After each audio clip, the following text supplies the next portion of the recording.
உள்ளத்துள்ள நேயர்களுக்கு வாழ்த்துக்கள். எந்தவித நியாயமும் இல்லாமல் ஈரானை தாக்கிக்கிட்டு இருக்கிற அமெரிக்காவுக்கும் இஸ்ரேலுக்கும் ஒரு கிளி ஏற்படுத்துகிற மாதிரி வடகொரியா அதிபர் கிம் ஜாங் உன் வந்து இந்தா நான் வந்துட்டேன் அப்படின்னு இருக்காரு. என்ன வந்துட்டேன்னு இருக்காரு, சும்மா வந்துட்டேன்னு இல்லை, எங்கிட்ட அணு ஆயுதம்லாம் இருக்கியா, நீ என்ன பண்ணுவ அப்படின்னு கேட்டுக்கிட்டு வர்றாரு. அணு ஆயுதம் இல்லைன்னா தானே உள்ளே போது சோதனை பண்ணுறேன் அப்படி இப்படின்னு அடிப்பேன், இருக்குன்னு சொன்னால் என்ன பண்ணுவேன், எட்ட ஓடி போயிடுவீல. இப்போ நான் வச்சிருக்கிறையா 50க்கும் மேற்பட்ட அணு ஆயுதங்களை தயார் நிலையில் வச்சிருக்கிறேன், என்ன செய்வா என்ன அப்படின்னு சொல்லி இந்த கிம் ஜாங் உன் சவுண்டு விட்ட உடனே அமெரிக்காவும் இஸ்ரேலும் கதிகலங்கி போயிருக்குங்கிற ஒரு தகவல் வருது. இதை சொன்னதோடு மட்டும் இல்லாமல், நீ கவலைப்படாத ஈரான், உங்களுக்கு நாங்கள் துணையாக நிற்கிறோம், நேர்மையின் பக்கம் துணையாக நிற்கிறோம் அப்படிங்கிற ஒரு தகவலையும் கிம் ஜாங் உன் சொல்லிவிட்டு அவர் சும்மா இல்லை, அடுத்து தயாராகிட்டார். எப்படி தயாராகிட்டார், அவர் இன்னைக்கு அந்த டெஸ்ட் ஆயிருங்கிற அந்த போர்க்கப்பலில் போயிட்டு என்ன பண்ணுறாரு, அவர்கிட்ட உள்ள அந்த ஏவுகணைகள் இருக்குல்ல அதை வந்து டெஸ்ட் பண்ணி பார்க்குறாரு, அதை ஏவி பார்க்குறாரு. வடகொரியா அதை சோதனை செய்து பார்க்குது. அது என்ன பண்ணுறாரு, அந்த டெஸ்டாய் கப்பலில் உட்காந்துக்கிட்டு அதை ஏவுறாங்க. அது என்ன பண்ணுது, 3 மணி நேரம் அப்படியே வானில் பறக்குது, அப்படியே வட்டமிடுது. வட்டமிட்டு இவங்க ஒரு தீவை எய்ம் பண்ணி தானே அனுப்புவாங்க, இதை போய் தாக்கணுன்னு டெஸ்ட்டுக்கு தானே அனுப்புகிறாங்க.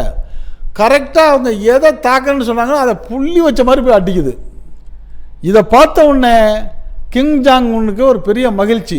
இதை அவர் மட்டும் பார்க்கல, அவருடைய மகளும் சேர்ந்து பார்க்குறாங்க. அப்பா மகள் 2 பேரும் தான் அந்த கப்பலில் டெஸ்ட்ராயருங்கிற அந்த போர்க்கப்பலில் உட்காந்துக்கிட்டு இந்த ஏவுகணையை சேதனை பண்ணி பார்த்துட்டு ஒரு சந்தோஷத்துக்கு வந்துட்டாங்க. ஓகே, நம்ம ரெடி, இதில் ஒன்று விட்டால் போதும் இஸ்ரேல் காலி, இன்னொன்று விட்டால் போதும் அமெரிக்கா காலிங்கிற முடிவுக்கு வந்துட்டு தான் அந்த அறிவிப்பை சொல்கிறாங்க, நாங்கள் வர தயார் அப்படின்ட்டு. கிம் ஜாங் உன்னே வர தயார்ன உடனே ரஷ்யா நாங்களும் தயார்னுச்சு, சீனா நாங்களும் தயார்னுச்சு. இப்போ அமெரிக்கா என்ன பண்ணுச்சு, அநியாயமாக ஈரான் மேலே நம்ம ஏண்டா வம்புழுத்து மாட்டிக்கிட்டோம் அப்படின்ட்டு, இருந்தாலும் இப்போ வேறு வழி இல்லையே, நம்மளுக்கு 4 பேரை கூப்பிட்டு பார்ப்போண்டு அது என்ன பண்ணுது, அந்த மேற்கத்திய நாடுகள் இருக்காங்கல்ல, அந்த யூத கிறிஸ்தவ நாடுகள், அந்த நாடுகளை வந்து கூப்பிடுது. ஐயா எனக்கு துணைக்கு வாங்க, இந்த களத்தில் குதிங்கிறப்ப, நாங்கள் ஏப்பா குதிக்கணும், நீ எங்கள்கிட்ட முன்னாடி யோசனை கேட்டியா, அட எங்கள்கிட்ட கேட்க வேணாயா, ஓ நாட்டில் கேட்டியா, அமெரிக்காவில் ஓ பாராளுமன்றத்தில் கேட்டியா, செனட்டில் கேட்டியா, காங்கிரஸில் கேட்டியா, எதுலேயுமே கேட்காம நீ பாட்டு ஓ இஷ்டத்துக்கு, அவன் தான் எல்லா பேச்சுவார்த்தைக்கும் உடன்பட்டு வந்தான்ல ஈரானு, அவன் உடன்பட்டு வந்த மேலே வந்து வம்பா போயிட்டு அவன் நாட்டு தலைவரை கொண்டு விட்டு இப்போ வான்னு சொன்னால் நாங்கள் வரமாட்டோம், நீ அடிச்சுக்க என்னமோ செய்கிறாசான்னு சொல்லி கை கழுவிட்டாங்க. இப்போ கதறது துடிக்குது அமெரிக்கா. இன்னொரு பக்கம் என்னென்னா, அமெரிக்காவுக்கு அடுத்தவன் சொத்தை ஆட்டைய பண்ணுங்கிற ஆசை இருக்கிறது உண்மைதான். அந்த ஆசையை ட்ரிக்காக உண்டாக்கி விட்டது யார், இஸ்ரேலுடைய நெதன்யாகுவா.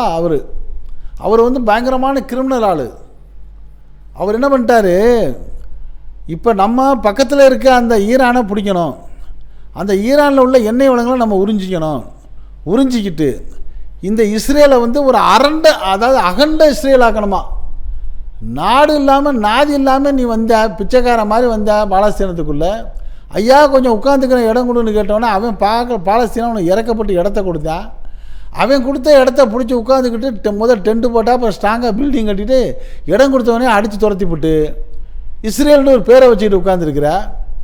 இப்போ இஸ்ரேல்னு பேரை வச்சுக்கிட்டு உட்காந்துருக்கிற, அதோடு விடாமல் அந்த பாலஸ்தீன மக்களுக்கு கொடுமைப்படுத்துறது மட்டும் இல்லாமல் பக்கத்து நாடுகளையும் ஆட்டையை போடுறதுக்கு பிளான் போடுறியே, இது எவ்வளோ பெரிய அநியாயம்னு சொல்லி உலக நாடுகளே இஸ்ரேலை பார்த்து காரி துப்பிக்கிட்டு இருக்கிறப்ப இந்த இஸ்ரேல் என்ன பண்ணுது, இந்த அரபு நாடுகளையும் ஈரானையும் நம்ம பிடிக்கணும்னா நம்மள்கிட்ட அந்த அளவுக்கு போர் ஆயுத பலம் கிடையாது, இந்த ஆசையை சொன்னால் போதும், நாடு பிடிக்கிற ஆசை இருக்கிற அமெரிக்கா ஆண்டு ஏற்றுக்கிறான்னு ஒரு டிராஃப்ட் தயார் பண்ணிட்டு போகிறாரு. அமெரிக்காட்ட போய்ட்டு சொல்கிறாரு, இந்த நெதன்யாகு இப்படி போய்ட்டு அப்படி அடித்தோம்னா அவன் இப்படி வந்துடுவான், 4 மணி நேரத்தில் நம்மள்ட்ட சரண்டர் ஆகிடுவான், ஈரானை பிடிச்சிடலாம், அவனை பிடிச்சிட்டோம்னா ஈராக்கில் எப்படி நம்ம எண்ணெயெல்லாம் ஆட்டையை போடுறோமோ அது மாதிரி ஈரான்லேருந்து போடலாம். அதுக்கு அடுத்த கட்டமாக அந்த 10-12 இஸ்லாமிய நாடுகள் இருக்காங்களா, மத்திய கிழக்கில் உள்ள இஸ்லாமிய நாடுகள், அவங்களையும் பிடிச்சிடலாம். ஆக நம்ம தான் இனிமேல் இந்த உலகத்தில்ங்கிற மாதிரி ஐடியா கொடுத்தோடனே அவர் தான் நாடு பிடிக்காச்சு ட்ரம்பு, இது நல்ல யோசனையாக இருக்க போட்டு பார்ப்போன்னு இறங்கிட்டார். இறங்கினவர் அவன் ஈரான்கிட்ட என்ன பலன்னு தெரிஞ்சுக்கிட்டு இறங்கினியா, சரி நீ ஒரு அறிவாளியாக இருந்தால் ஓ நாட்டுக்காரன்ட்ட வந்து நாளைக்கு திருப்பி நம்மள்ட்ட கேள்வி கேட்பானே, ஒரு பாராளுமன்றத்தை கூப்பிட்டு ஒரு ஒரு ஒரு பர்மிஷனை வாங்கிக்கிறோன்னு வாங்கிட்டு இறங்கினியா, அவசரம். என்னமோ சொல்லுவாங்கள்ல, எதையோ பார்த்தா டக்குன்னு வாயை போட்டு சாப்பிட்ணுன்னு நினைக்கிங்கள்ல, அந்த மாதிரி இவன் நெதன்யாவுக்கு கொடுத்த ஐடியாவை இதை அப்படியே கவ்விக்கிட்டு யார் யோசனையும் இல்லாமல் பேச்சுவார்த்தை சுமூகமாக நடந்துக்கிட்டு இருக்கிறப்பே அடிச்சிட்டாருங்க ஈரானை. சரி, அடித்து அந்த உச்சபட்ச தலைவரை ஏன் நீ காலி பண்ண? ஏதோ ஒரு கட்டடத்தில் ஒரு இராணுவ தளத்தில் ஒரு குண்டை போட்டு ஒரு மிரட்டி இருந்தால் கூட பரவாயில்ல. எடுத்த உடனே உயிர் பலி வாங்கினியா, எப்படி வாங்கினேன்? இது எந்த வகையில் நியாயம்னு சொல்லி தான் ஈரான் கேட்குறது மட்டும் இல்லை, உலக நாடுகளே கேட்குறாங்க. இப்போ நீ உனக்கு சாதகமாக வந்து பக்கத்தில் பேஸ் தளம் கொடுத்தாங்கல்ல, இராணுவ தளம் கொடுத்தாங்கல்ல, அந்த இடத்துல போய் நின்றுக்கிட்டு நீ ஈரான் அடிக்கிறா. அப்போ ஈரான் என்ன பண்ணுவான்? ஐஸ் சாப்பிட்டுக்கிட்டு ஐஸ் தப்பிட்டு உட்காந்துருப்பானா? திருப்பி அடிக்க ஆரம்பித்தான். எவன் இடம் கொடுத்தானோ, இந்த Bahrain, Abu Dhabi, Dubai, Kuwait, Riyadh, Qatar, இவனுடைய அந்த இராணுவ தளங்களை பேஸுகள்லாம் அடிக்க ஆரம்பிச்சு. ஏன்னா அந்த இராணுவ யாருது? அமெரிக்காவுடையது. இப்போ துடிக்கிறான், இந்த மத்திய கிழக்கு உள்ள அரபு நாடுகள் துடிக்கிறான். ஐயோ எங்களை அடிக்கிறானே ஈரான்னா. அடிக்காமல் என்ன பண்ணுவான்? நீங்கள் அவனை கொண்டாந்து இங்கே நிறுத்தியிருக்கிற. இங்கே நிறுத்தினா எதுக்கு நிறுத்துச்சு இந்த நாடுகள்னால், நம்மளுக்கு வந்து ஏதாச்சும் ஆபத்து வந்துச்சுன்னா நம்மளை காப்பாற்றுறதுக்கு நம்மள்ட்ட சரியான இராணுவ கட்டமைப்பு இல்லை. அப்போ நம்மளை பாதுகாக்கிற பொறுப்புக்கு அமெரிக்காவுக்கு நம்ம பொறுப்பு கொடுத்துருவோம். அப்போ அமெரிக்காவுக்கு இடம் கொடுத்துட்டோம்னா அது வந்து இராணுவ தளங்களை அமைச்சு அவருடைய இராணுவ வீரர்களை கொண்டாந்து நம்மளை பாதுகாப்பாக நிற்பாங்க அப்படின்னு சொல்லி இந்த மத்திய கிழக்கில் உள்ள அரபு நாடு என்ன பண்ணிட்டாங்க? இடத்தையும் கொடுத்து அமெரிக்க வீரர்களை கொண்டாந்து அங்கே நிறுத்தி அவங்களுக்கு சாப்பாடையும் கொடுத்து சம்பளமையும் கொடுக்குறாங்க. இவன் அமெரிக்கா வந்து 13,000 கிலோமீட்டரில் உட்காந்துக்கிட்டு இங்கே இருந்துக்கிட்டு அமெரிக்காவுக்கு சாதகமாக எந்தெந்த நாட்டையெல்லாம் ஆட்டையை போடலாங்கிற ஆராய்ச்சி பண்ணிகிட்டு இருக்காங்கிறது இப்போ தான் புரியுது இந்த அமெரிக்காவுடைய இந்த அரபு நாடுகளுக்கு. இதை புரிஞ்ச உடனே தான் ஐயோ இங்கே நிறுத்தினதே தப்பு அப்படின்னு உணர ஆரம்பிச்சிட்டாங்க. இப்போ எவெல்லாம் இடம் கொடுத்தானோ அந்த இடத்தையெல்லாம் ஈரான் அடிக்க ஆரம்பிச்சிருச்சு. அடிக்க ஆரம்பிச்சதோடு மட்டும் இல்லாமல் தெளிவாக ஒரு செய்தியும் சொல்லிடுச்சு, இங்கே வாங்கப்பா அரபு நாடுகள்லாம் நீங்கள் எங்களுக்கு சண்டைக்காரன் கிடையாது, நாங்கள் உங்களுக்கு அடிக்க கிடையாது. எங்களுக்கு எதிரியான அமெரிக்காவுக்கு நீங்கள் இடத்த கொடுத்து அங்கேருந்து அடிக்க சொல்கிறா. இப்போ உன் இடத்துல நின்று அடிக்கிறப்ப நான் திருப்பி அவனுக்கு அடிக்கிறப்ப உன் இடம் தானே அடிபடும். நீ ஏன் இடம் கொடுத்த? அவனை அந்த இடத்த விட்டு காலி பண்ணு அப்படின்னு சொன்ன உடனே தான் இப்போ இந்த அரபு நாடுகளுக்கு உரைக்க ஆரம்பிச்சிச்சு. ஆமாம் ஐயா, இனிமேல் நம்ம வச்சுக்கக்கூடாது, இந்த அமெரிக்காவை துரத்தி விட்டுட்டு நம்ம சுயமாக ஒரு இராணுவத்தை உருவாக்கி நம்ம நாட்டை காப்பாற்றணுங்கிற ஒரு புத்தி ஈரான் மூலியமாக இப்போ தான் இந்த மத்திய கிழக்கில் உள்ள அரபு நாடுகளுக்கு, Bahrain, Abu Dhabi, Dubai, Kuwait, Riyadh, Qatar, Iraq போன்ற நாடுகளுக்கெல்லாம் வர ஆரம்பிச்சிருக்கு. ஆக கூடிய சீக்கிரம் இப்போ 2 விதமான முடிவு ஏற்படும். என்ன ஒரு முடிவு? இப்போ வந்து அமெரிக்காவுடைய ட்ரம்ப் சொல்கிறாரு, நீ நிறுத்து போகிற, நிறுத்தலைன்னா உன்னை அப்படி செஞ்சு விட்றேன் இப்படி செஞ்சு விட்றேன்னு மிரட்டுறாரு, நீ என்கிட்ட மன்னிப்பு கேளுங்கிறாரு. ஈரான் சொல்லுது, நான் ஏன்டா உங்கள்கிட்ட மன்னிப்பு கேட்கணும்? அத்துமீறி அநியாயமாக போர் தொடுத்தது நீ, எங்கள் உயர் தலைவரை கொன்றது நீ, இதுக்கு நாங்கள் பலி வாங்கிக்கிட்டு இருக்கிறோம். நீ போரை ஆரம்பிச்சிட்டா நாங்கள் தான் போரை முடிக்கணும். நீ எப்படி எங்கள் உச்சபட்ச தலைவரை போட்டியோ அதே மாதிரி நாங்கள் முதல் நெதன்யாவை போடணும்யா. அப்புறம் உங்கள்கிட்ட நிறையா நாங்கள் லிஸ்ட்டு வச்சுருக்கோம், அவனையெல்லாம் காலி பண்ணிவிட்டு இனி என்னென்ன எங்கள் பாதிப்போ அந்த பாதிப்புக்கெல்லாம் உனக்கு பாதிப்பை கொடுத்துட்டு அப்புறம் பேச்சுவார்த்தைக்கு நாங்கள் வர்றோம். அது வரைக்கும் நாங்கள் இருந்தாலும் சரி செத்தாலும் சரி, எங்கள் நாடு இருந்தாலும் சரி அழிஞ்சாலும் சரிங்கிற முடிவுக்கு ஈரான் வந்துட்டான். ஏன்னா ஈரான் உள்ள மக்கள்லாம் எப்படின்னா போரில் ஒரு பெரிய பயிற்சி கண்டவங்க. இந்த மற்ற அரபு நாடுகள் மாதிரி உள்ளே உட்காந்துக்கிட்டு திங்கிறதும் தூங்குறதும் ஜாலி பண்ணுறது மட்டும் அவங்க அந்த வேலையே கிடையாது. இன்றைக்கி பாருங்கள், இந்த புதுசாக பொறுப்பேற்றிருக்கார்ல அந்த கமேனி, அவருடைய மகன் மொர்ஜதா கமேனி, அவரோட வந்து உள்ள ஆஃபீஸ் ரூமில் ஏசி ரூமில் உட்காந்துக்கிட்டுலாம் போகிற இடத்துல களத்தில் நிற்கிறாரு. இவன் இஸ்ரேலில் இருக்க நெதன்யாகு பங்கருக்குள்ளே ஒளிஞ்சிக்கிட்டு இருக்கிறான்.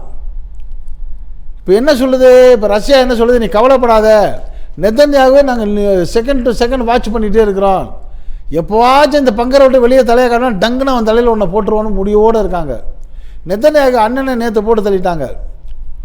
இஸ்ரேலை சுத்தமாக அடித்து நாசமாக்கிட்டாங்க. கிட்டத்தட்ட பாலஸ்தீனம் எப்படி அலங்கோலமாக கிடந்துச்சோ சில மாதங்களுக்கு முன்னாடி, அதே மாதிரி இப்போ இஸ்ரேல் கிடக்குது. டெல்லவியூலேருந்து மக்கள்லாம் ஓடுறாங்க வேறு வழி இல்லாமல். பாவம் அந்த அப்பாவி மக்கள் என்ன பண்ணுவாங்க? அந்த மக்களே இப்போ வந்து நெதன்யாகு வந்து நீ வாடா உன்னை பார்த்துக்கிறங்கிற மாதிரி ஒரு முடிவில் இருக்காங்க. உள்நாட்டு மக்கள் வெறுக்கிறாங்க, பக்கத்து நாட்டு மக்கள் வெறுக்கிறாங்க, உலக நாட்டு மக்கள் வெறுக்கிறாங்க.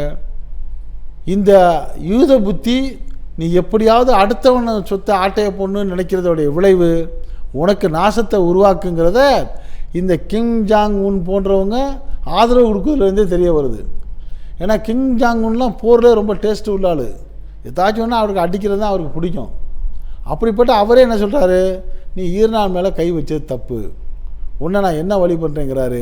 அவருக்கு சப்போர்ட்டாக ரஷ்யா வர ஆரம்பிச்சிருச்சு. இந்த துல்லியமான அந்த உளவு வேலைகளுக்கு இடங்களை காட்டி கொடுக்குறது ரஷ்யா தான்.